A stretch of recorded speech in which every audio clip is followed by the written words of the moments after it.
Siam, Miss Culture Siam. Right from the heart.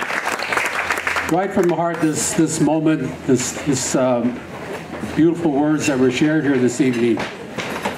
And it's really about stewardship and the belief in stewardship, what you have in your heart to stand up. Just an example, our leader here from Lummi, Jay Julius, and his fellow fishermen, over 200 of them went out, recovered 440,000 pounds of Atlantic salmon.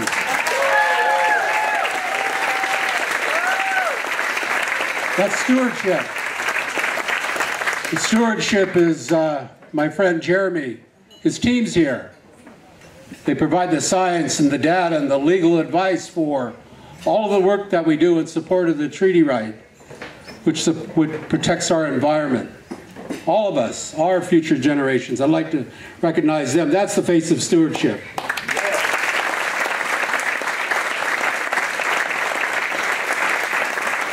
And as we're witnessing tonight, Resources, the hub of stewardship. They bring to us this idea, these emerging ideas on what we need to do to provide a sustainable world, sustainable community. They stand in the front lines when it comes to stopping the export of fossil fuels in our community, setting an example nationwide on what needs to be done. They're a hub for that. And they're a hub for these beliefs that we carry today that don't belong to us. They're to be passed on, taught to the next generation. They do that. It's our responsibility now to look inside of our hearts and our minds what we can do as stewards.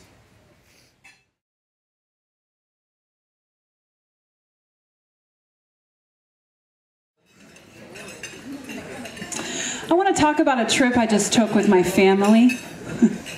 We just came back from 7 days bike packing on Vancouver Island, which was amazing. My boys are 11 and 15, and so we were actually able to cover a lot of miles in our 6-day trip. We explored the southern part of Vancouver Island, and it was amazing. And on this particular trip, we talked a lot about the future. My kids pedaled and they daydreamed about future trips that they would take with their own families. When we stopped to filter water, they talked about coming back year after year to drink from the same stream and swim.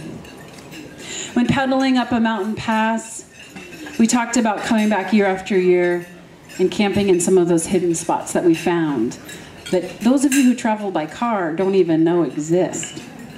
And when we finally reached the coast, my kids daydreamed about lazy days on shore, basking in the sun and hunting for crabs. But all the while I was listening to my kids, I was acutely aware of one thing.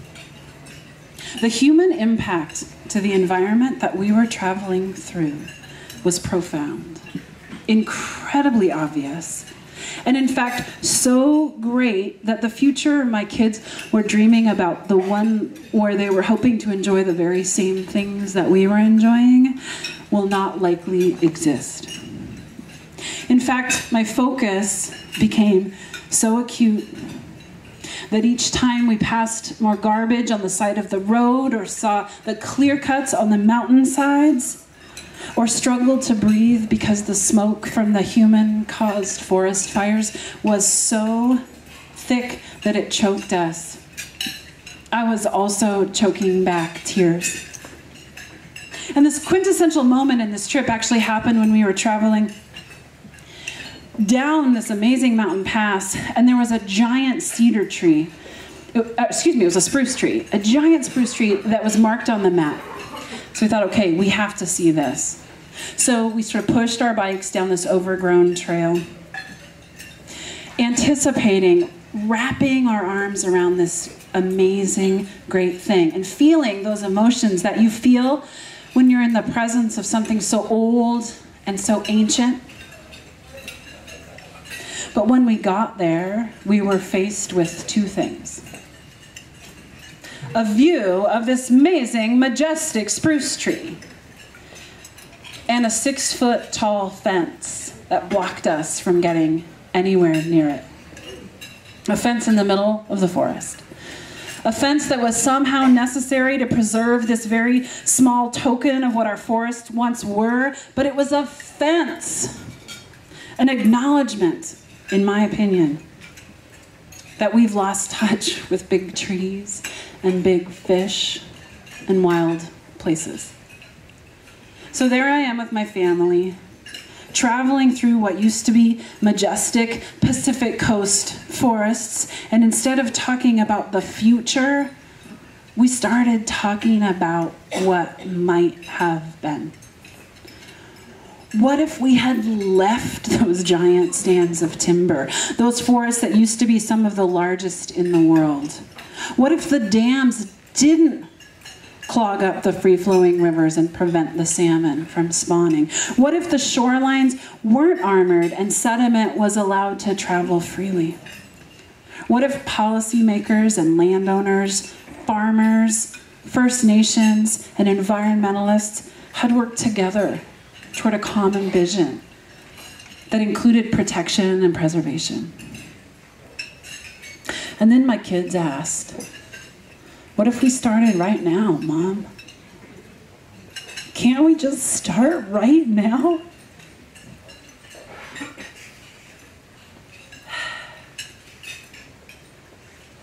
And in that moment, I thought about it. And I thought about the last few years, those years that we've been working together. And my answer was, yeah, yes. Yes, we can. Because the people in this room, the people in this community, have in fact begun to change the course of history. In the last few years, we've worked together to accomplish things that will have a positive impact on generations to come. Together, we protected Whatcom County from crude oil after the federal government opened the floodgates. Together, we instituted policies that limit growth, protect rural lands and water quality, and position Whatcom County to become a climate leader.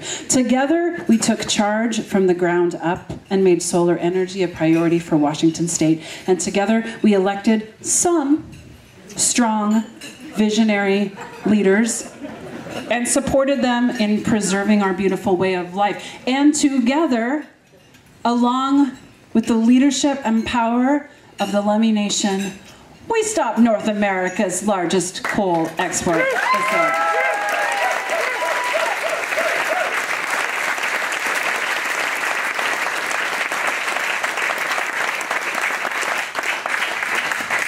But this work, these amazing accomplishments, they're only a small fraction of what is required of us, from you and me, if we are to truly change the course of history.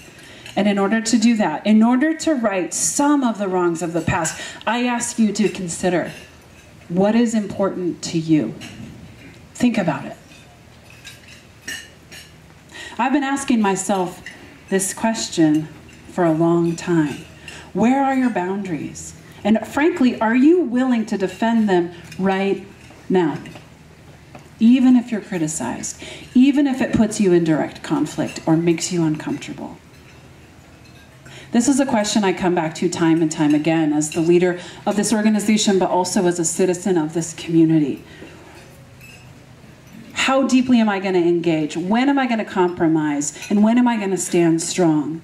And in the face of all that we are experiencing, I truly believe now is the time, not just for me to ask that question, but for each and every one of you.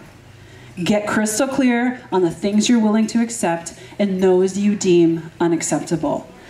Remember how you were on the coal terminal? You were probably 100% positive it was a bad idea. You just said no. Now I need you to think more broadly and get clearer about what you stand for. For instance, where do you stand on clean water? I stand for fishable, swimmable, drinkable waters for us and for our grandchildren. I stand for clean water, for fish, for people, and for farms.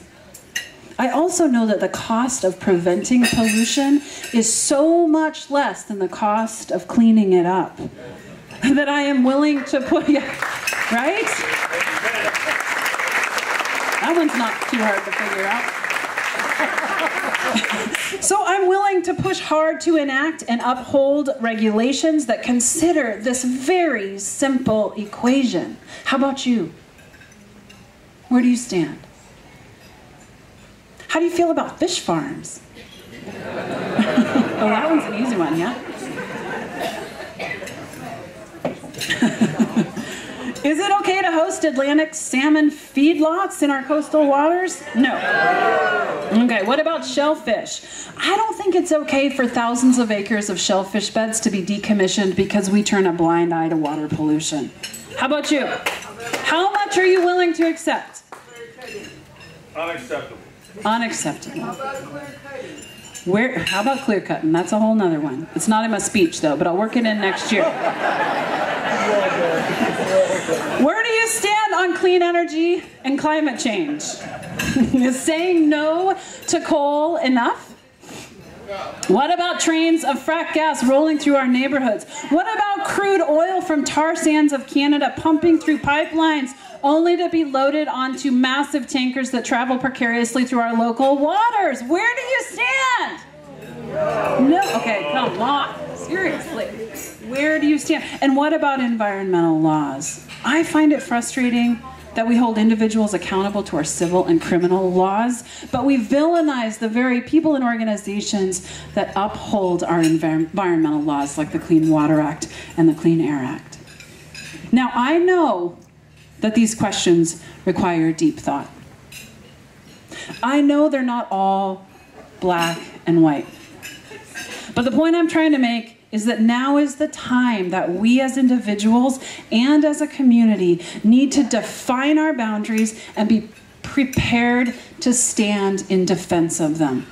Because our community, our elected officials, our leaders, they're all making decisions about all that stuff I just mentioned, plus clear cuts, every day.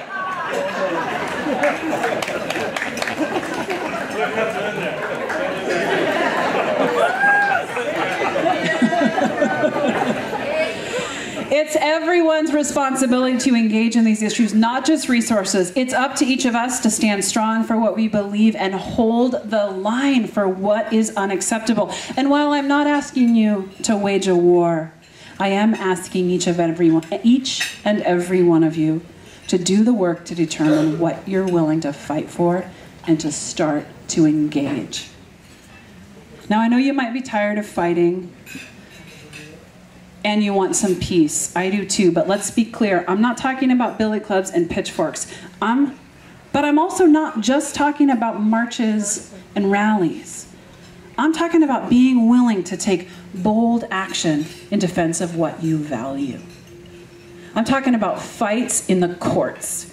When it's evident that our county hasn't planned for growth, a growing population that needs water, we need to push for accountability, stand in solidarity with people and organizations and tribes who put their reputation on the line to uphold the law. I'm talking about fights in the ballot box.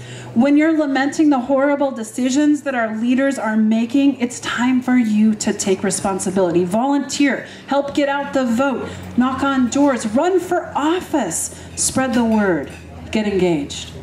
I'm talking about battles for public opinion. Wow, that's a big one. When minds across the country are being influenced by divisive rhetoric and alternative facts, each of us needs to speak up and spread the truth. And I'm talking about fights in council chambers where when the federal administration is systematically dismantling environmental priorities. It's time for us to lead on the local level and engage in the public process. Show up, make comments, write letters, be a part of it.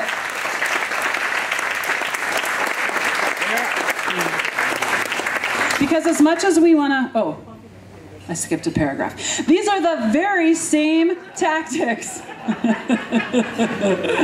that helped us successfully turn the tide on the coal terminal. But that work, That work started because thousands of us agreed on what we were willing to fight for, what we were willing to defend. Because as much as we all crave peace, as much as we all want to build bridges, as much as we're craving this olive branch from across the aisle, there are things that I know I am simply unwilling to accept. And I'm bracing myself to defend them. So now, during this time of national chaos, deregulation, denigration of civil rights, and a particularly fast-paced rise in corporate power, I am asking you to gear up for battle. And I'm also asking you to join me.